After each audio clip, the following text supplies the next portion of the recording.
Hello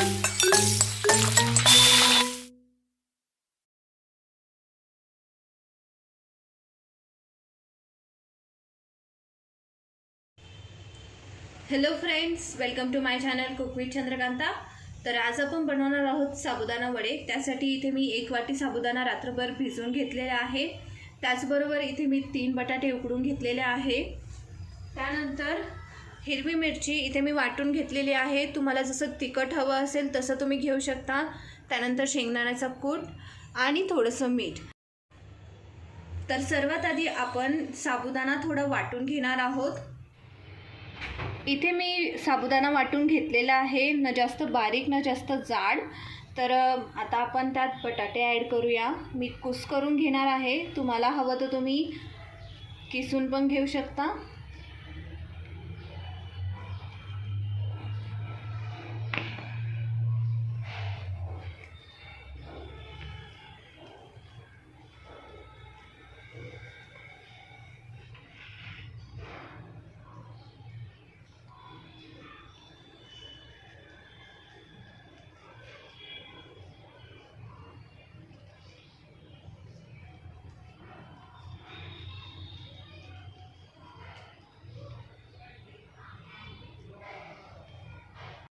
बटाटे कुस्करून झाले की त्यात आपण हिरवी मिरची टाकूया।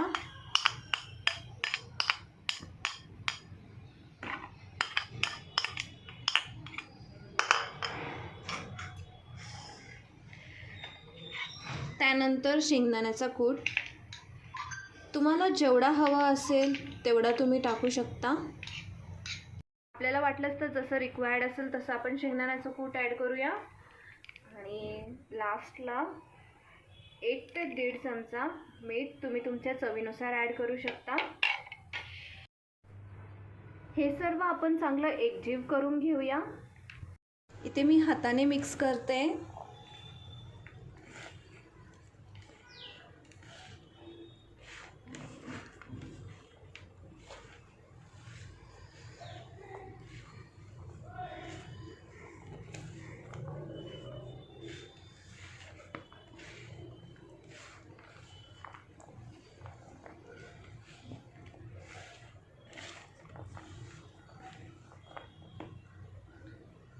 या पद्धतीने आपल्याला सर्व एकजीव करून घ्यायचं आहे, जेणेकरून एक छान डो बनेल।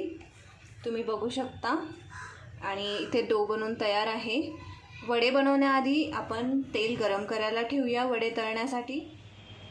इथे वडे तळण्यासाठी तेल गरम करायला ठेवलं आहे। जोपर्यंत तेल गरम होतंय तोपर्यंत आपण वडे बनवून घेऊया। सर्वात आधी आपल्याला थोडं पाण्यात हात डिप करायचा आहे। त्यानंतर एक छोटासा पोर्शन घ्यायचा आहे। मग या पद्धतीने आपल्याला डो बनवून घ्यायचा आहे आणि असं आपल्याला वडे बनवून घ्यायचे आहेत।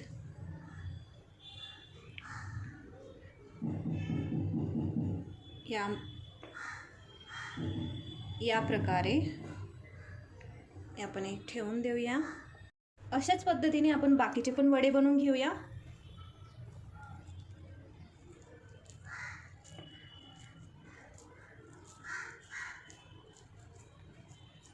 थोडं थोडं पाणी पण लावत राहायचं आहे।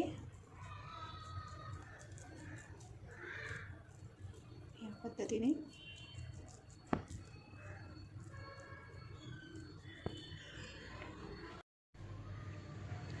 साबुदाणा आपण यासाठी वाटून घेतला होता, जेणेकरून आपण वडे तळताना ते तुटू नये किंवा फुटू नयेत। इथे वडे बनवून तयार आहे। चला तर मग तळून घेऊया। इथे तेल पण गरम झालेलं आहे, आपण वडे तळून घेऊया।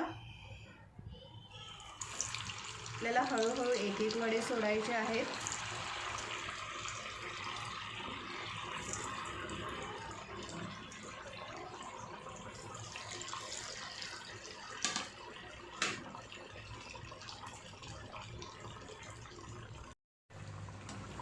आपल्याला वडे मीडियम फ्लेमवर चांगले गोल्डन ब्राउन होईपर्यंत तळून घ्यायचे आहेत।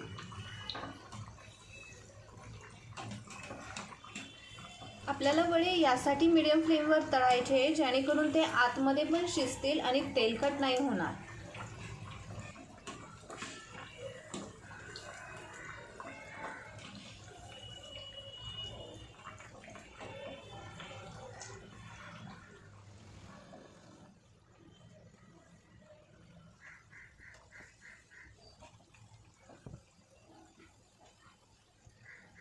तुम्ही बघू शकता वड्यांना किती छान कलर आलेला आहे आणि आपले साबुदाणा वडे पण बनवून तयार आहे.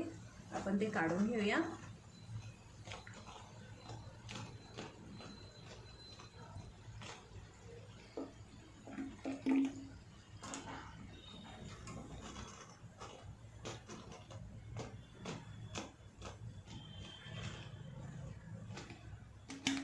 याच पद्धतीने आपण बाकीचे पण वडे तळून घेणार आहोत. इथे आपले साबुदाणा वडे बनवून तयार झालेले आहे. खूप क्रिस्पी झालेले आहे आणि तुम्ही बघू शकता आतमध्ये पण शिजले आहेत. तर तुम्हाला ही रेसिपी कशी वाटली मला कमेंट बॉक्समध्ये नक्की कळवा. Please to like, share and subscribe आणि बेल आयकन हिट करायला विसरू नका. Thank you for watching.